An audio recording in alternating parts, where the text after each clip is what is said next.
first and 10. Bradford throwing middle, but it's incomplete. Whenever they're trying to attack a zone defense, you're trying to figure out where your gaps are going to be. And depending on what type of zone they're playing, it could be on the outside, it could be in the middle, it could be in the seams, in the edges. In this case, they tried to attack the middle of the field, but this zone defense didn't allow it because they were able to see the ball come off the quarterback's hands, and everyone was able to react to the football and knock it away. It's caught at the 10. It's a big play there for Miami. 43 yards. Well, even after all those interceptions, he's not deterred, still confident to go deep at work there. I think all the old rules about playing that position still apply. If things go wrong, you still act like you're the best player out on the field. You still carry that supreme arrogance with you and continue to fire the ball. I've seen guys have games like this, and this is where you find out if you're great or not. Can you overcome some interceptions and still lead your team to victory? The grab made by Curse over the middle. Back now in Miami. It's Dolphin football, but they trail here as we get set for the fourth.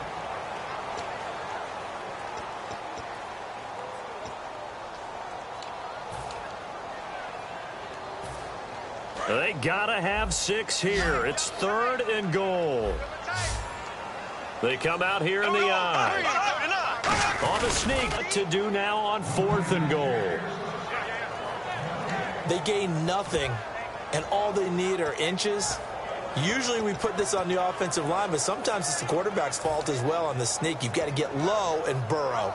Usually we talk about O-line surge. Their D-line surge leading to 4th. A field goal does you no good, so they're going to stay out there and go for it on 4th. They're going to run it with Murray. They gave it to Murray, but he had no room to run. And his 49er defense stands tall down near the goal line. The 49er offense now making their way out onto the field. And they were able to punch it in the end zone last time. They'll be looking to do that again here for the defense. Obviously, they'll be looking to stop them from punching it back in the end zone. It always is punch-counter punch, isn't it? And which team has the advantage? Well, let's just go back. Last time on offense, they rolled downfield, got into a good rhythm. You can see a little more bounce in and out of the huddle. You can see the sideline really get into the game. So defensively, you're thinking to yourself, how do we take that away from them? How do we get the advantage back? Let's see what they come up with. I think pressure is always the first way to go. You love pressure. I love it. We'll see if they dial it up this drive.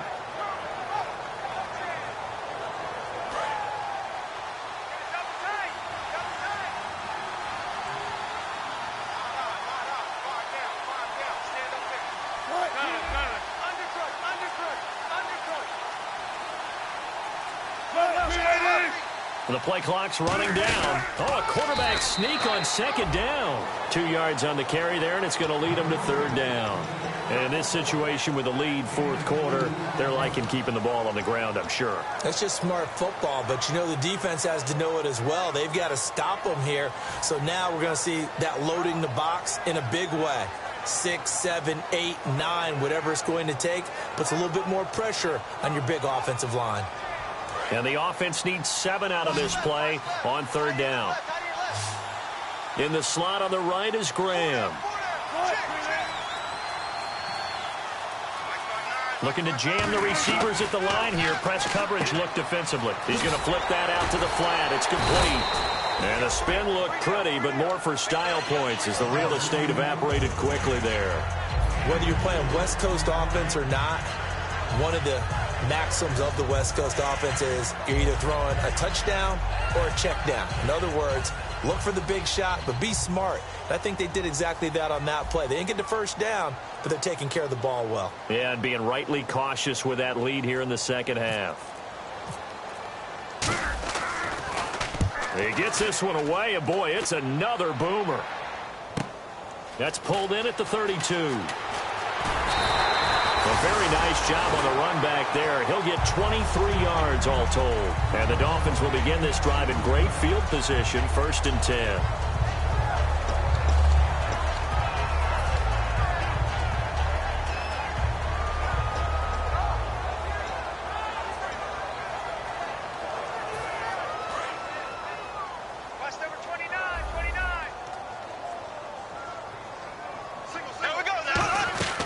Bradford now to throw on first down. He's going to look deep down the field. And this is caught inside the 5.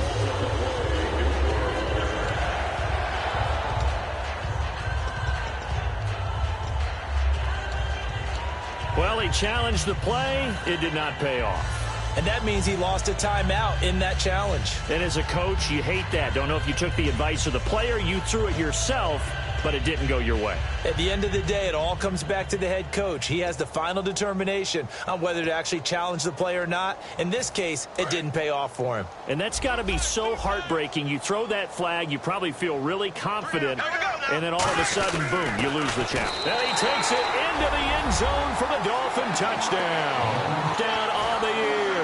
And the Dolphins use the short field to their advantage as they cash in for 6. It's up and good, so they claw back into it, 24-14 now.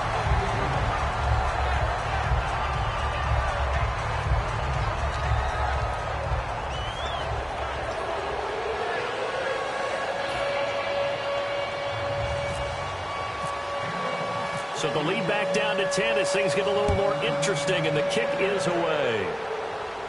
Fielded about a yard deep.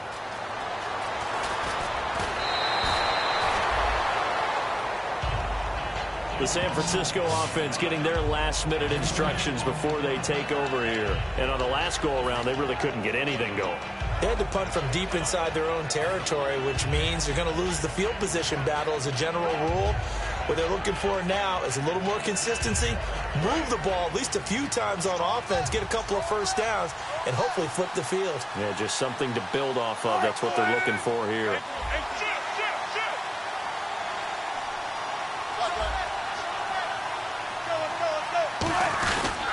This is Marshall, and he is going to lose yardage here.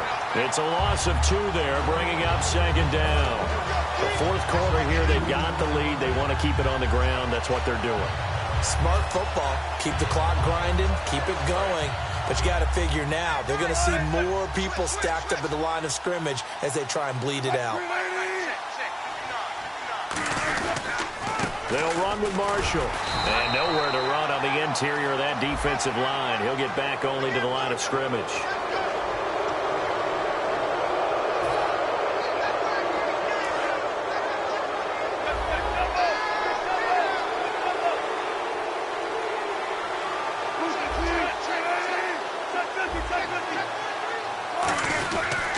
And here's Marshall. And he is going to lose yardage here. It's a loss of a yard there, and now second down.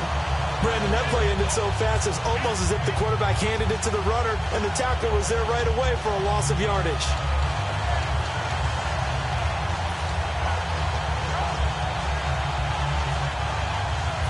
And the offense behind the chains here a touch on 2nd and 11.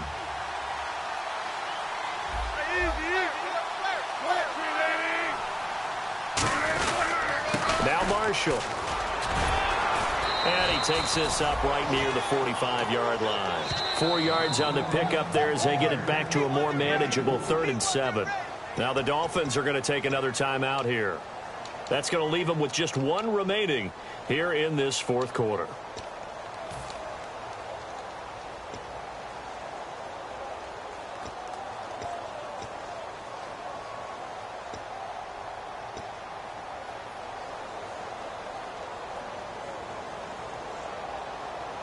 Seven yards remain now on 3rd down.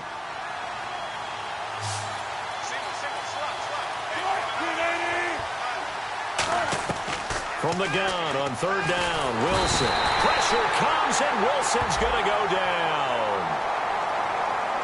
Boy, he came in off the edge so quickly there.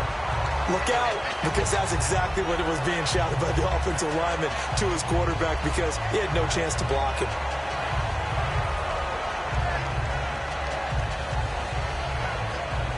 Here's Johnny Hecker now as he's on to punt for San Francisco.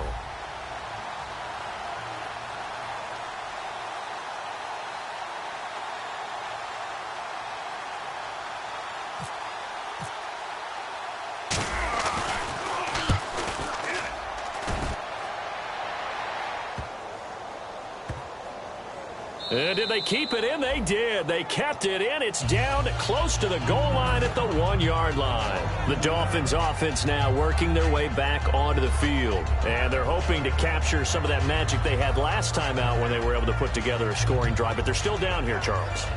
Not the major concern, though, because of what you talked about. They scored the last time out. They feel good about themselves. They feel like their game plan is now in effect. They know how to attack and what plays they want to put together. But they've got to keep it moving in the right direction because, as you did note, they are down on the scoreboard. To throw, Bradford. He's going to float this one deep right side. Tyrell Williams was the intended target, and it's second down.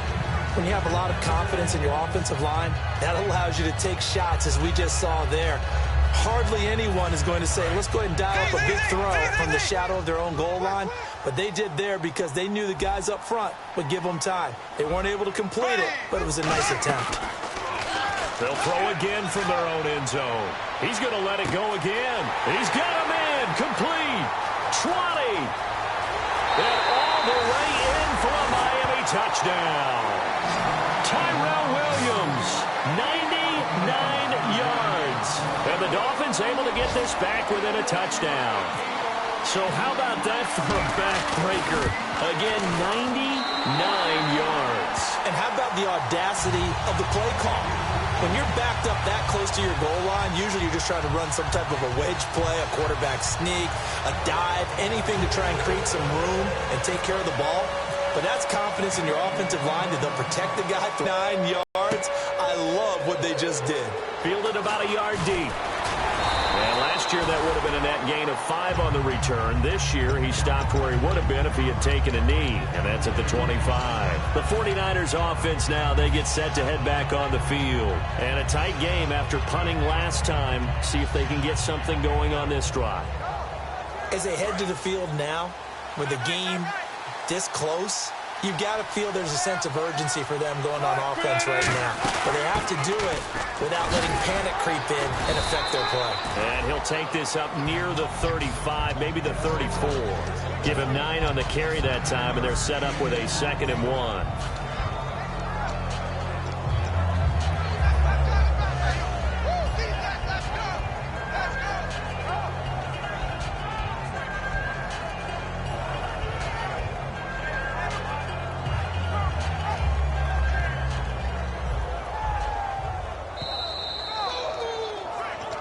Time for a break.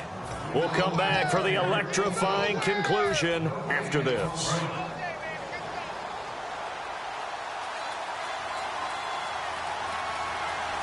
Shift together here from the D-line.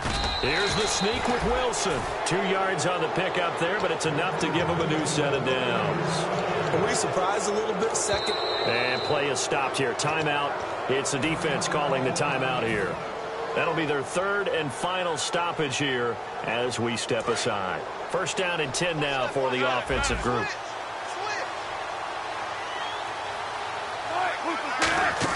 They'll run it now out of the gun. And his rough afternoon continues. He's going nowhere again. Call it no gain on the play, and it'll be 2nd down. Crashing in from the end there, not to disrupt the pass game, but to disrupt the run game. Yeah, I love the distinction, too, because the good defensive ends, they can do it all. Set the edge in the run game, make sure that no one can move it that way, and, of course, rush the passer. On that play, use his speed to get there in the run game.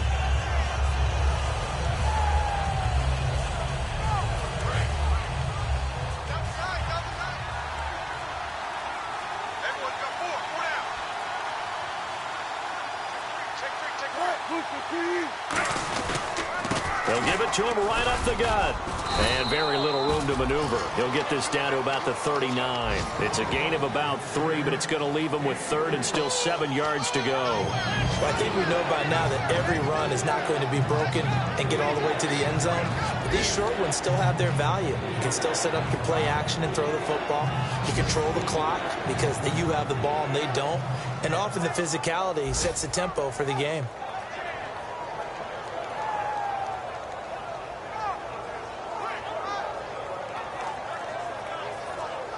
7 yards remaining here on 3rd down.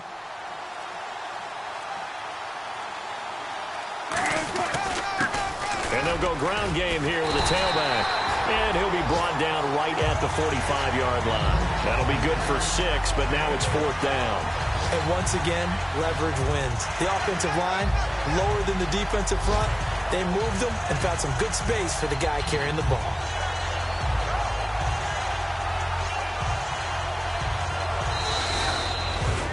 Well, Charles, we saw a comeback bid fall just a little short, but give them credit. They were able to hold on, withstand that comeback, and ultimately win it by the slim margin. And bottom line, when it's all said and done, they don't ask you how much you won by. They just want to know, did you win? And that they did. So for San Francisco, the streak is over as they finally get a win after 10 losses to start the year. And they'll get another road test next week.